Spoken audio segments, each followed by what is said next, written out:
எனக்கொரு போதி மரம் நாடும் எனக்கது சேதி தரும். வானம் எனக்கொரு போதி மரம் நாடும் எனக்கது சேதி தரும். ஒரு நாள் உலகம் நீதி பெறும், திருநாள் நிகழும் தேதி வரும்.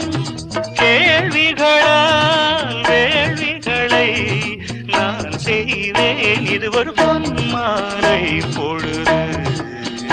ஆஹே ஓ லல